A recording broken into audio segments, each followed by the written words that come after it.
And we are live. Welcome everyone to the Collectors Series, Luca Tiger Braun, Luca Nation Network. And I am your host, DPZ, at PC with DPZ. And with me, I have the infamous Chris Hoj, Chris McGill. Thank you so much for joining us today. Thank you for having me, DPZ. I mean, a Collector Series just wouldn't be complete without having someone that is just, I believe has been very instrumental in the form and the growth and formation of the hobby in a real positive way. In talking about and representing the collector, the mindset, the mentality behind the collector, what it means to collect, why we collect, all of these things.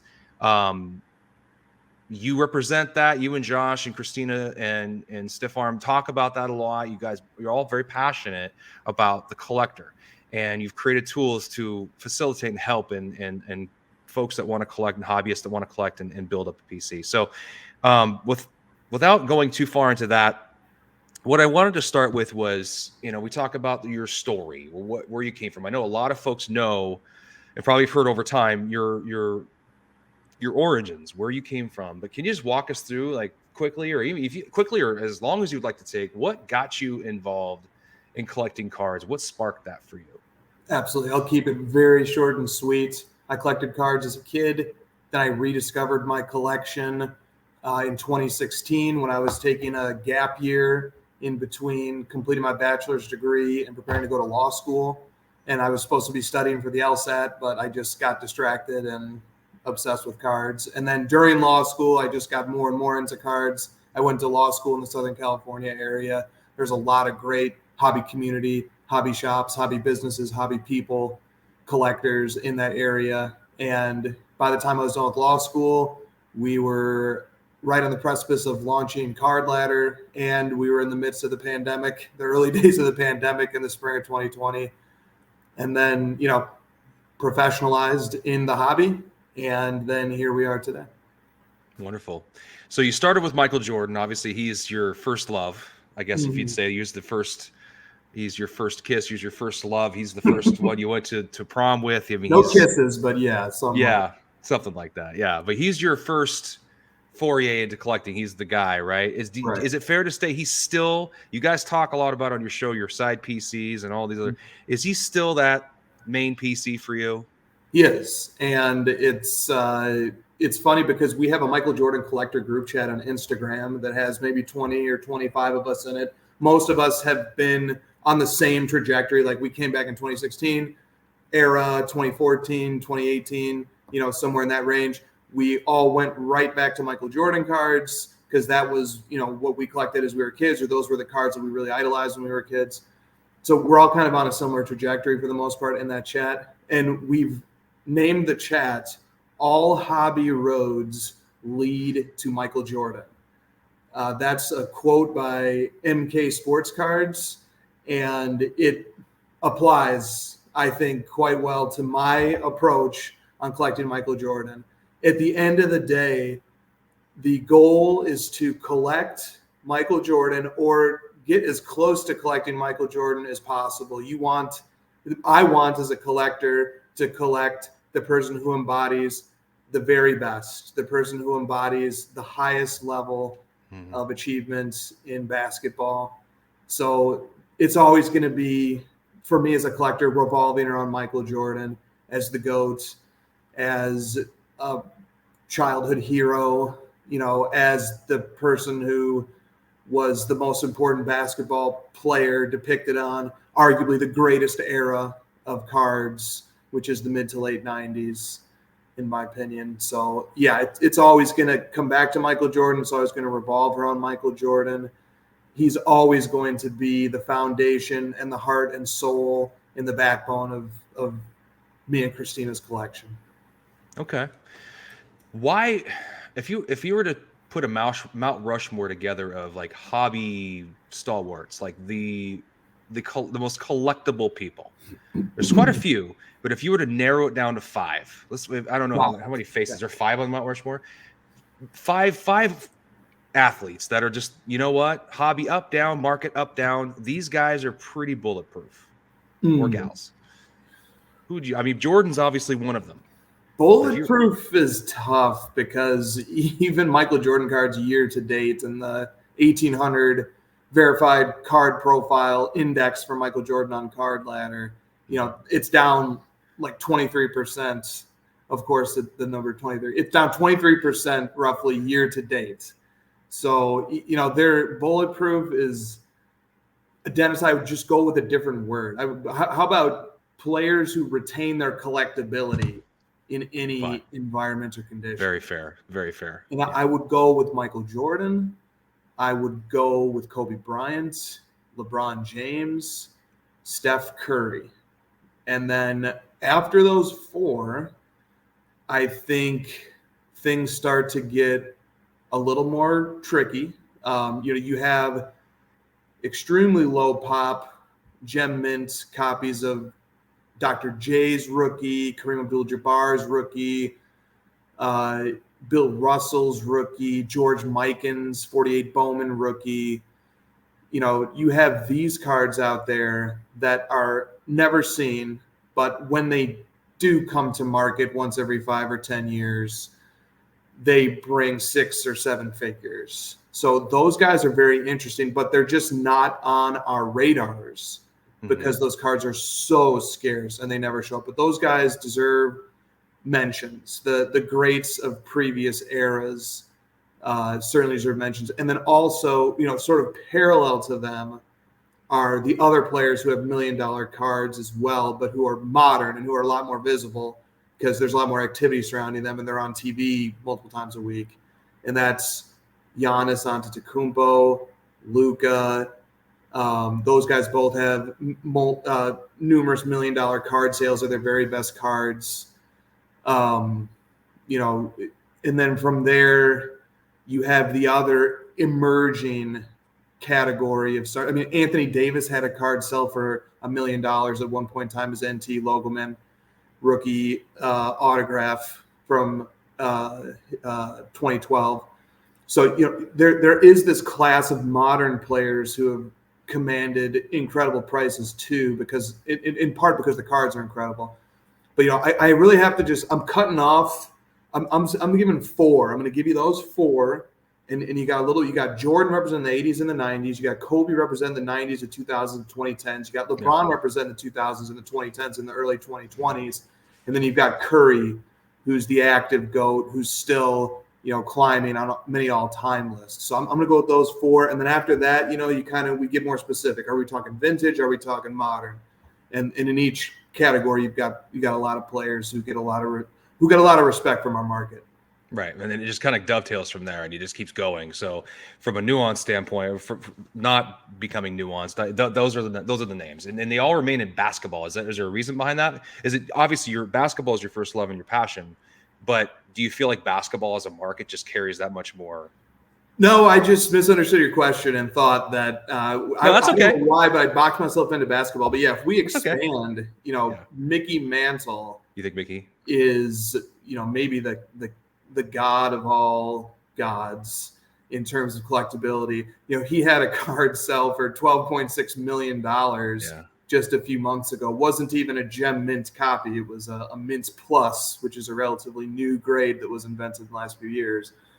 But, you got Mickey Mantle, Honus Wagner. And the thing I love about Honus Wagner is that he is a great player, but he's not a household name save for the fact that he has a super important sports card. Right. That's the claim to fame in the 2020s for Honus Wagner among, ordinary Americans, is that if they've heard of him, it's probably because of his sports card. Now, I don't want baseball aficionados to take exception. There certainly are people who love the history of baseball who rank him very highly, but so you got, Honus Mickey Mantle is definitely on that Mount Rushmore. Honus is someone who has to be discussed. Correct. You almost think about Wayne Gretzky too. Hockey collecting continues to come on. He's got multiple $1 million card sales of his 79 Topps and O-Pee-Chee rookie cards and high grades.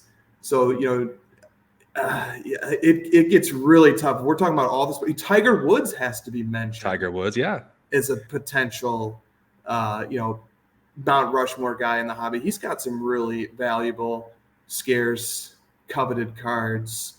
And then, you get into football, and then Tom Brady has a seat at this table. Tom Brady has multiple $1 million sports card sales. Maybe, I would need to look, but I bet he's got close to as many as anybody else with all the champ tickets that have sold recently. So I think you've got, I think you've got Brady, Jordan, and Mantle those are three of the spots. And the fourth one, Dennis, let's just leave it open to the listener's imagination.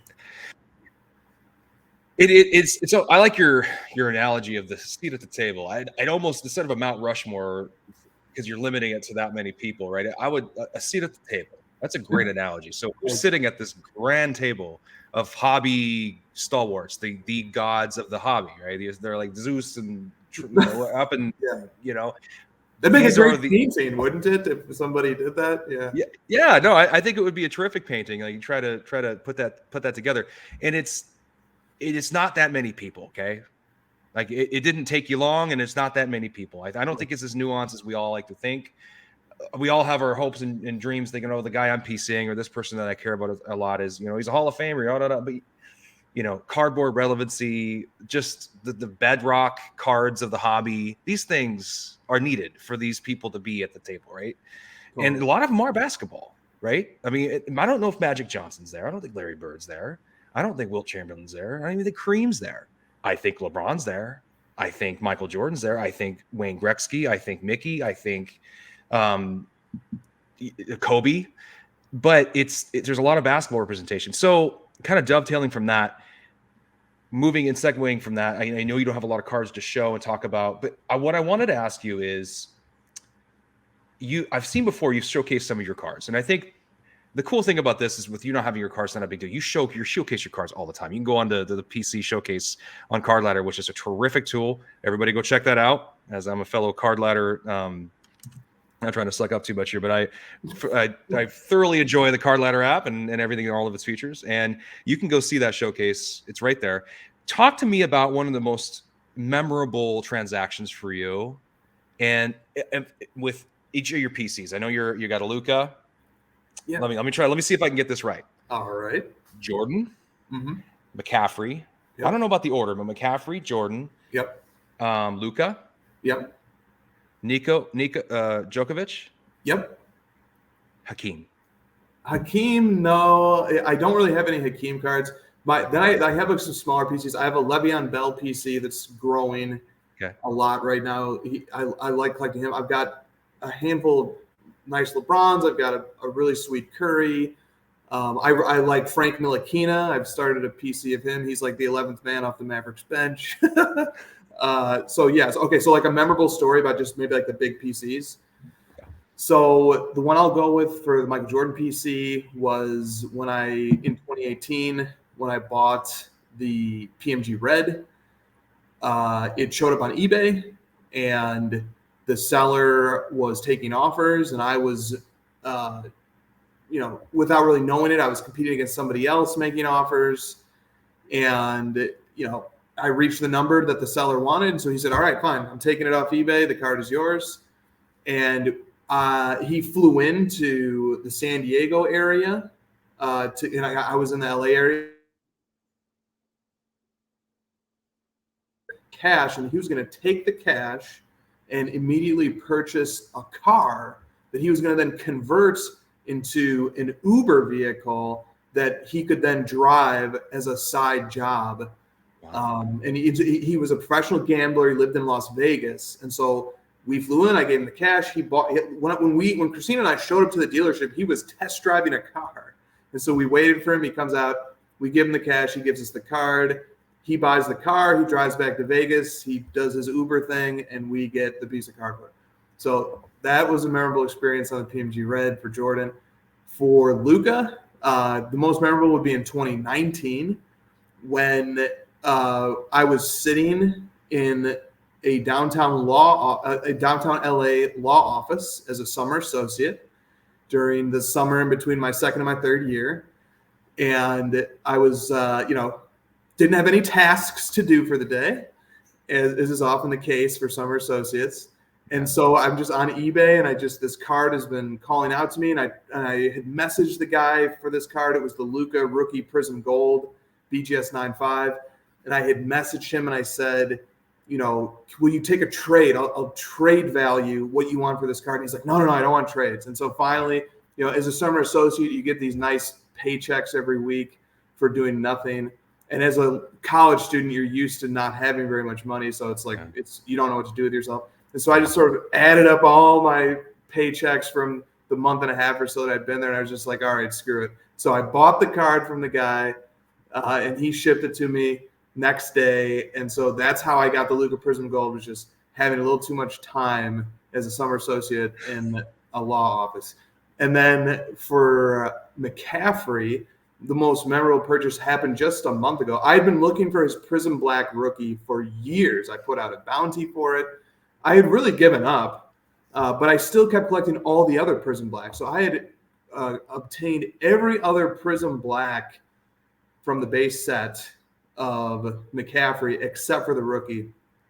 I don't know why, just holding out hope, I guess. And then one day the card just shows up in the display case in a card shop in the Pacific Northwest called Collector's Corner Northwest. Mm-hmm. And somebody messages me as soon as the card shows up in this Instagram reel from this card shop. And he's like, hey, I know this guy.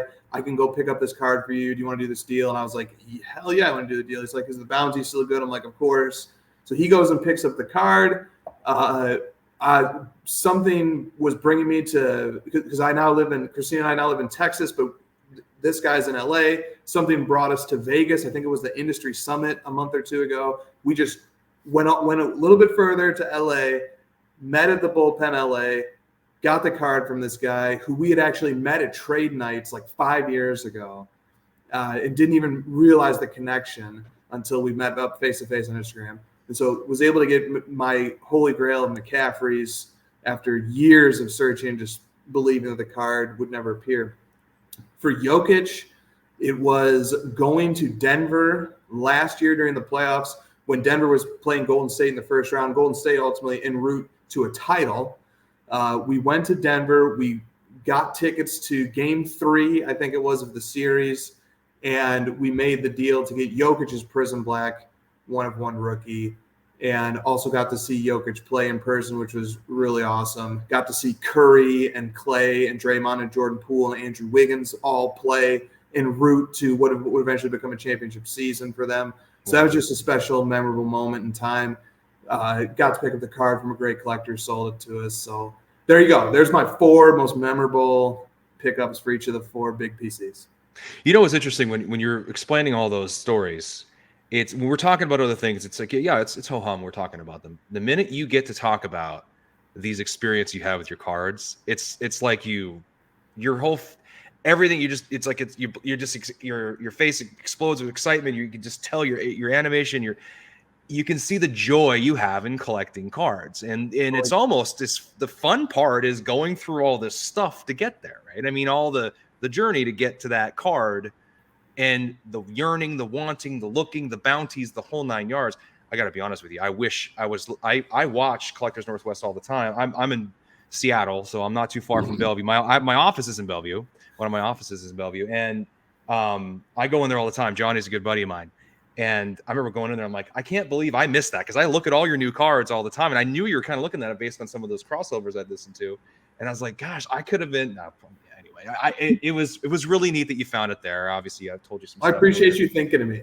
Yeah, no, I mean, I just wasn't on the spot there. But that was really so cool that you found them. And the way you come about these cards and are able to obtain them is so neat. The story about it is more, it's almost more exciting than I don't know, it's not more exciting than the card itself. That's exciting, but the journey is really they totally go hand in hand, man. The experience, the hunt, the feeling or the satisfaction that you accomplish something, or that whether it's there's a book on the psychology of collecting, and the author has like an article that summarizes it, and I don't have it off the top of my head, but like if you Google the psychology of collecting, I think her name is Dr. Shirley Mueller.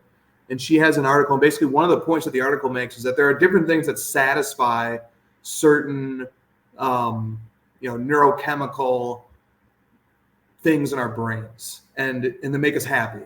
And so one of them is, discovering things that are difficult to find. Another one is feeling like we got a good deal. That's something that really can satisfy the collector quadrant of the brain or whatever. Yeah. So some of the other things are just, there's a satisfaction of gathering like items. So maybe that goes to collecting rainbows, putting together like the rainbow, or getting like I can speak to that, seeking out all of the Bayside Prism Black 101 McCaffreys. There's something satisfying about gathering all of them together. There are real, physiological, measurable things that happen in our brains that satisfy us, that bring us happiness, that give us, dare I say, even a sense of purpose or a sense of meaning, or just a sense of satisfaction that collecting delivers. And it's easy to take for granted that we have a hobby and an outlet to do things like that. But I can speak as somebody who didn't have card collecting until 2016, but I did have it as a kid. And then there was a long lapse in between that I, every day, am reminded of how much better my life is when I have this silly hobby that, it's silly in the sense that we're just collecting, piece of cardboard that honor and celebrate athletes that have artistic components, that have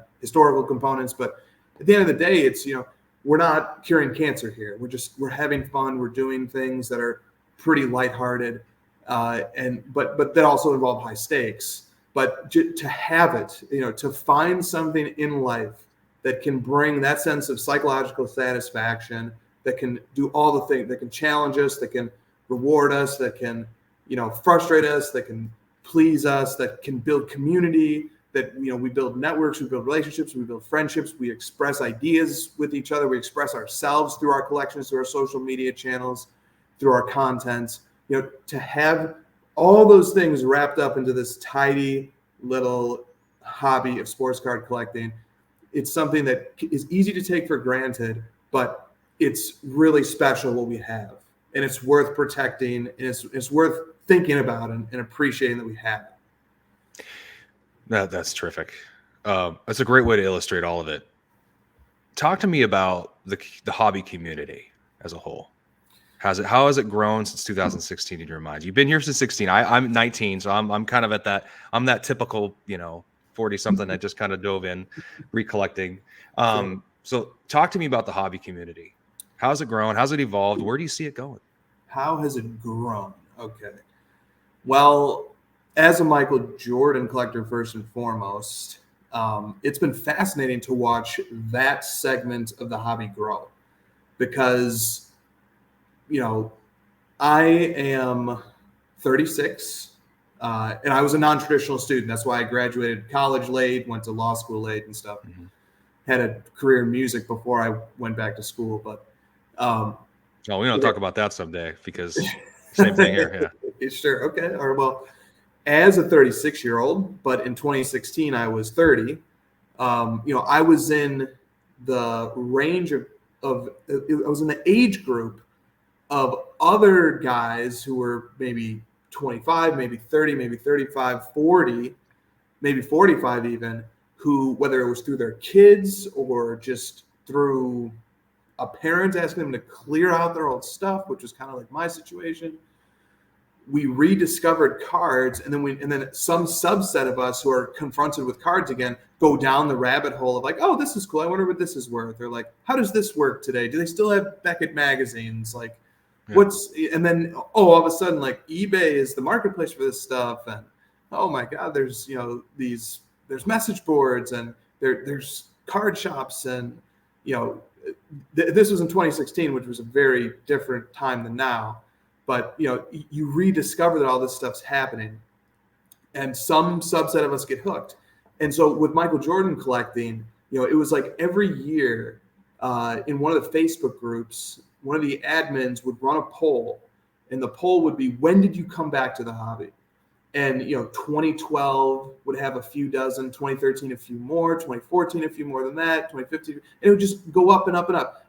Every year went by, and every year that they would run the poll, 2016 would maybe have like 70 of us came back. Then 2017 would show that 80 of us came back in 2017, and then 2019, 103 voted that they came back in 2019, and then 2020, 500 came back in 2020 or something, because of the Last Dance or whatever, or the pandemic, or both, or all the above. And so, I've watched that trajectory of growth in the Michael Jordan community, and I think it's really age related. I think it's, there's something about the childhood connection, the childhood joy that we have from being collectors as kids. Then we lose out on that joy when the complexities and the harsh nature of adult life and working life confronts us. And then, you rediscover cards and you're just like, this connects me to a simpler time. This connects me to just sort of something that's just fun and something that just naturally we resonate with, having that connection to how much fun it brought us in childhood. And so, I've seen the community grow in that fashion, where it's just as a function of age, as a function of all the card collectors who were forged in the 80s and the 90s, when that explosion of card interest happened. And then we, some subset of us were confronted with our cards again, then we start coming back. So that's been fun to watch. Okay. And so you're kind of walking through this timeline, and I know we've got couple minutes left here, and I want to ask a couple more questions before we jump off. But where does Card Ladder come in? Where did that?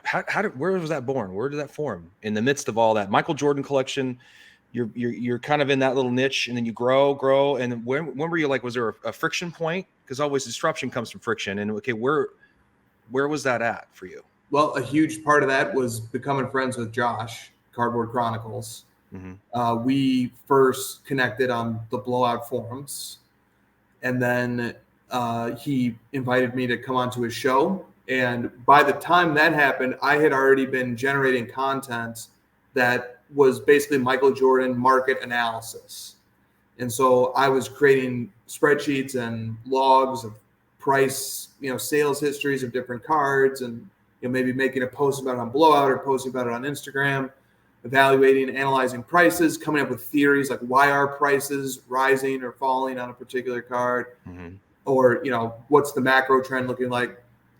In fact, I got so immersed, so obsessed with it that it was maybe 2018 or 2019 that I built a pretty complex algorithm in a spreadsheet that input something like 20 variables, price of the last three cards, how long those last three sales happened to go, aggregated it all, in the aggregate created like an index, a rudimentary index of the trajectory, the trend of the prices, and then like used all that stuff to spit out a price projection.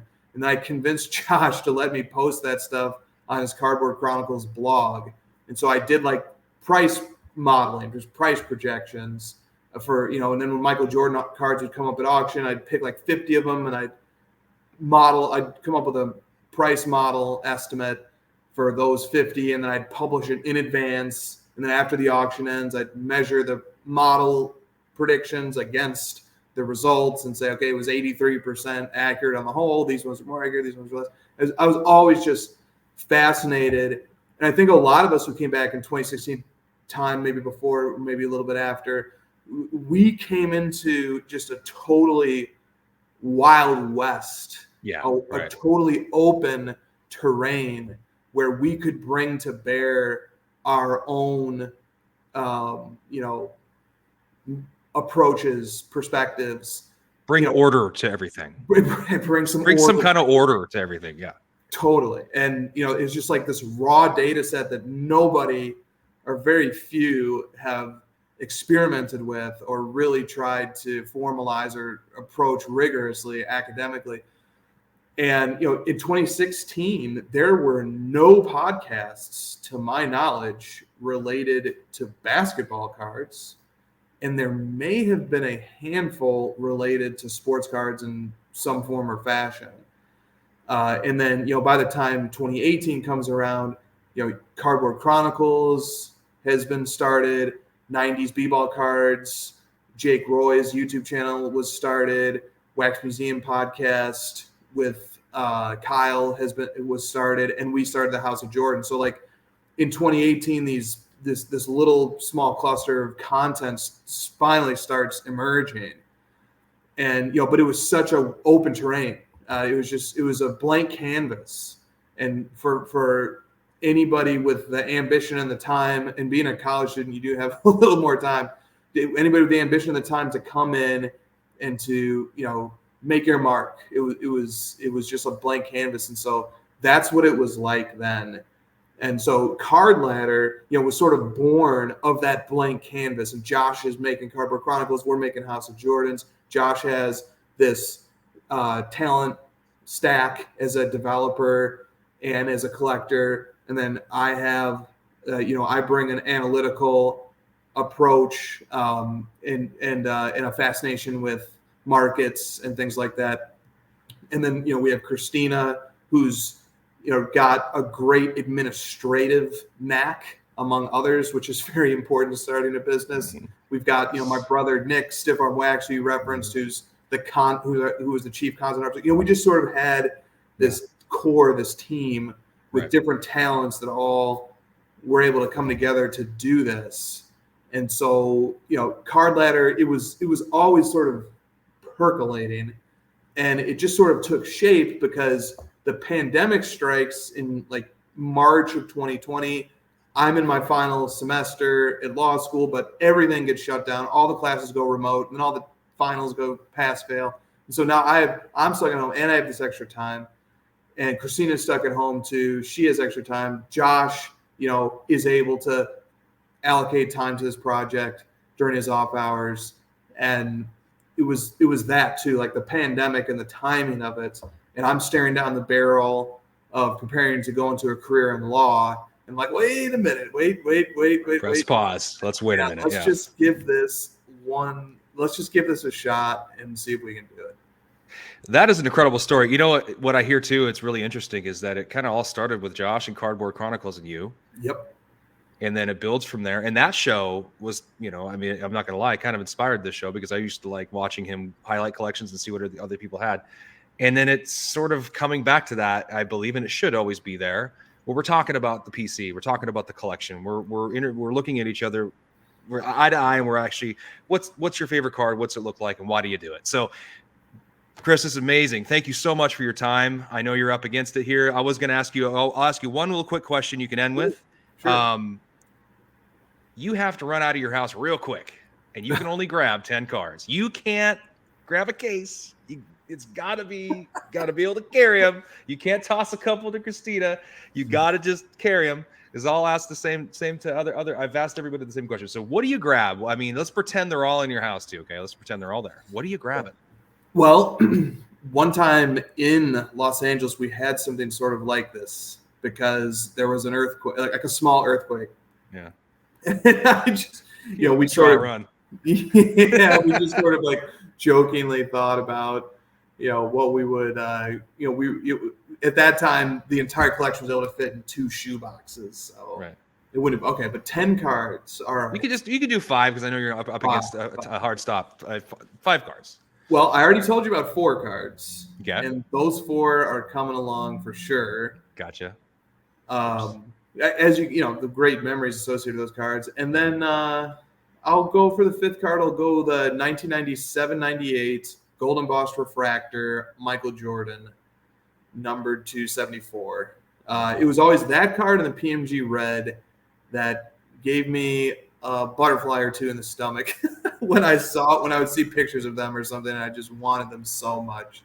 So why that embossed? I know the PMG Red tells its own story, but why the gold embossed? That card was very important when it came out. It was much more celebrated at release than it is today. And it always just caught my eye. It always just impressed me. And, that card is quintessential 90s. It's die cut. It has an atomic refractor finish or pattern to it. It's embossed. It's serial numbered, it's gold, and it's got Michael Jordan. It's everything that the 90s contributed more or less is embodied in that embossed die cut refractor. Chris, thank you so much for joining us today.